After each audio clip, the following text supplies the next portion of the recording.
All right, we shall resume.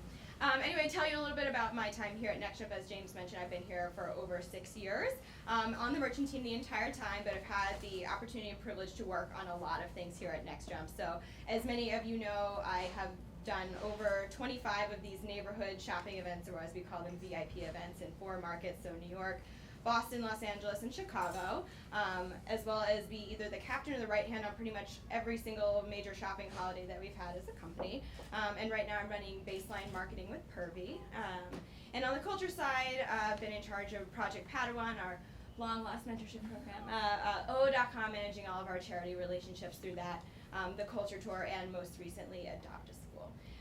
But before I dive into the nitty gritty, I wanted to stop and have a minute to be like, what is ownership? What's the definition of this? So ownership is really the responsibility and accountability for a task, whether that's big or small. So it could be anything from you're running an event to captaining an HCE initiative, or you're owning a piece of a project for the team, or even planning your next family vacation, for example. But when it comes to the end of the day, what is 360-degree ownership? It's that the buck stops with you. So getting into there are a lot of very common situations that tend to happen to people when you are falling in this leadership role. So one of them is you do nothing actually because you're not sure what to do. The other is that you're doing stuff, but you're not communicating, so everyone just thinks that you're doing nothing. Another one being you throw out a lot of demands like a dictator because you're under a lot of pressure and you really care, but you end up damaging the relationships of those around you. And lastly, you try to do everything yourself, which is neither sustainable, scalable, and leads to burnout. So, confession, I have done every single one of these at my career here at NextJump. And ownership is very much an art over a science, and situationally so much changes, and it can be very easy to fall into one of these traps, especially when you're pushing yourself out of your comfort zone. So this presentation, I basically accumulated a lot of my lessons learned and best practices, and to hopefully help you avoid and or get out of situations like these. So I'm going to start with my biggest takeaway. If you take away nothing else from this presentation, please take away this. Assume nothing. Assuming is 100% your worst enemy. So I'll start off with actually an example of what happens when you make assumptions. So a couple of years back when we were launching a one-cart partner of ours, it was actually during Mother's Day, a very peak time for them. We were running a one-day promo. The next day it was we were going to increase the price, the discount for the employees for the next day. And since we didn't have control of the pricing at the time, we decided we were going to go ahead and make the switch over the prices at 10 p.m. Everything was set up with the partner, everything was set up internally, we were ready to go. So I head home for the day. 10 p.m. I log on to see how everything's looking, and the prices are still the same. And I think to myself, well, that's okay. I'm sure that it's just going to change over. Something's probably cached, or we're probably just going to need to go through that overnight refresh, which clears up about 4 a.m. in the morning. So I was I assumed everything was going to be fine, and I went ahead and went to bed. But then, consciously I wake up at 4 a.m. After all of these jobs have finished running, and I'm okay, everything should be good now, and all the prices look exactly the same. And meanwhile, we have millions and millions of emails scheduled to go out pretty much at any moment. And at that point, having to have a real panic moment, call a whole bunch of people. We have to pause all of our mailings. We need to wake people up out of bed. Let me tell you, it is the worst thing to call 5 or 6 people at 4 or 5 a.m. multiple times to wake them up and tell them that something is disastrously wrong. Do not do that. So it's basically what happens when you assume something. I assumed that everything was going to work out fine versus having somebody double check, even though necessarily I couldn't double check the situation. I could have reached out to other members of my team who would have been much happier to deal with this situation at 10 p.m. versus 4 a.m. in the morning, and also put the revenue of the company at risk, because the later that emails go out, the lower the response rates are. So don't do that. So my takeaway here is if you're not doing anything about it or thinking about it, no one is. So as I'm sure every single person in this room is guilty of doing this. You're looking at something and something feels a little off, but you don't really say anything. You're oh, I'm sure someone's already working on that, or oh, I'm sure they've already noticed that. But as an owner, it's actually your responsibility to speak up and say something. So if you're not thinking about doing something about it, nobody is. And so even if you identify something and you don't have the bandwidth to necessarily take care of it yourself, it's your responsibility to make sure somebody else is on top of it, which leads me to my second point. Accept that you can't do it alone. So, I mean, this is also a little bit hard. It feels really, much easier to think that you can just take care of it yourself. You don't have to explain to others necessarily what you're thinking or what your intent is, or train someone else on something that you just do on your own on a regular basis. But what you're really doing is robbing two sets of people. You're robbing yourself of a coaching opportunity and a learning opportunity to self-develop yourself through that, and also robbing others of an opportunity to either, step up and play like a bigger role into something, or, people that genuinely want to help to come out of the woodwork. You're not even giving these individuals a chance to do that. So I'll tell you another story about kind of trying to do everything yourself. So earlier this year, I was tasked with revamping and running our whole culture tour program. And we literally host thousands of culture tours every year that come through. And at the beginning, I was like tasked with this. I made like a mild effort to kind of like build my team and get some hands on my initiative. And no one really like jumped up and down and was like, oh, me, and I was like, okay, it's fine. So I just like went ahead and said, that's all right, I'll just kind of like get started on my own, and then I'll loop other people in when I have pretty much everything figured out, and it'll be just fine.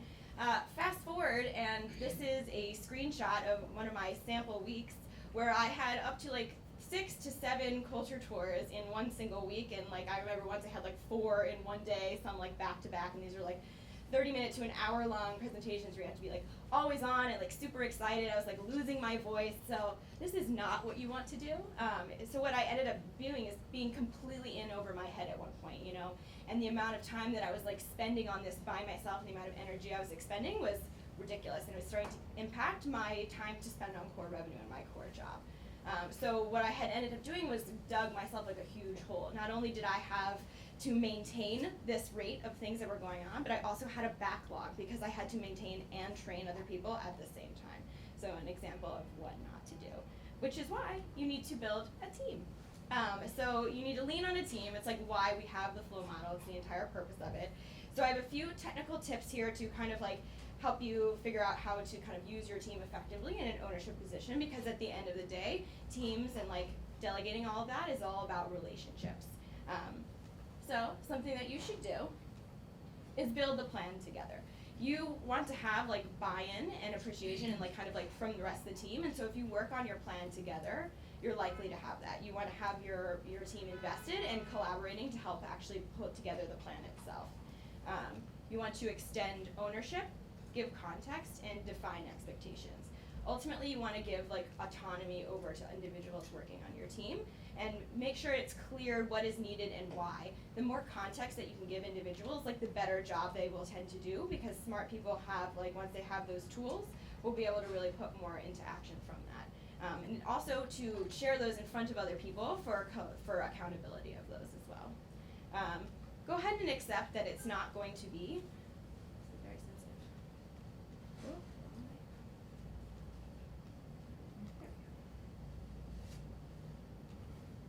Accept that it's not going to be 100% the way that you want it. Like you yourself aren't doing it, so of course it's not going to be exactly the way that you would have done things. So either leave some time for some back and forth between individuals on your team to get it to a place you're happy with, or just be ready to accept it is as is. And lastly, schedule checkpoints.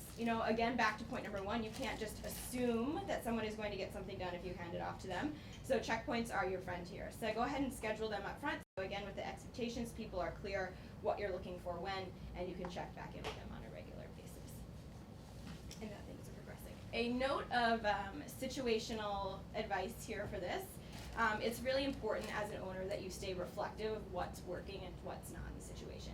If things are trending up and things are working well, like yes, great opportunity to train people on your team, give other people the chance to step up, but it's also your job as an owner to be on the lookout for if things are trending down, when is it time for you to necessarily step back in and potentially do something yourself? Because at the end of the day, you as the owner are ultimately responsible to get things done. Third point is to over-communicate. So I put over-communicate mainly because as an owner, you feel like you're communicating, but to anyone else who doesn't have intimate knowledge of what you're working on, they don't understand and or don't hear from you as often. So if you err on the side of what feels to you as over-communicating, you're going to be communicating probably an acceptable level. But it's always better to have someone tell you tone it down versus turn it up, because radio silence is bad. And the reason why this is important is because, whether it's internally with your team, sharing what you're working on, where things are going, what the new strategy is, and also externally to the rest of the company, is really for feedback. Because you don't want to end up like this little guy over here, So what feedback allows you to do is that second stream, and gives others the opportunity to essentially help you. Getting feedback from other people can help you think of things that you potentially haven't thought of, or course correct, or even tell you, actually you're on the right track, you hit the nail on the head, keep going, do more of exactly what you're doing. And even if it's a very self-sufficient task, if you do it alone, you're really putting yourself at a disadvantage when other people could be helping you. Lastly, pay it forward. Keep a running list of mistakes and or notes to yourself, and review them somewhat frequently.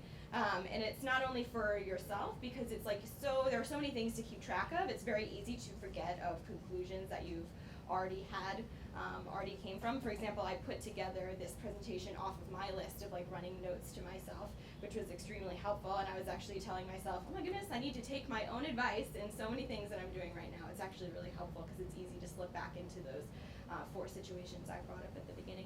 But also for other people, that's that pay it forward. There are so many other people that are going to be in roles similar to yours. So whether it's in an HD where you're passing something down, don't help others not make the same mistakes that you did, and make them stronger. But also back to yourself, because like I said, it is so easy. So in review, 4 tips: assume nothing. If you're not thinking about it and doing something about it, nobody is. Accept that you can't do it alone. You need to build and lean on your team. 3 is over-communicate. Radio silence is very bad. And pay it forward, which is that running list of notes to self and for other people to take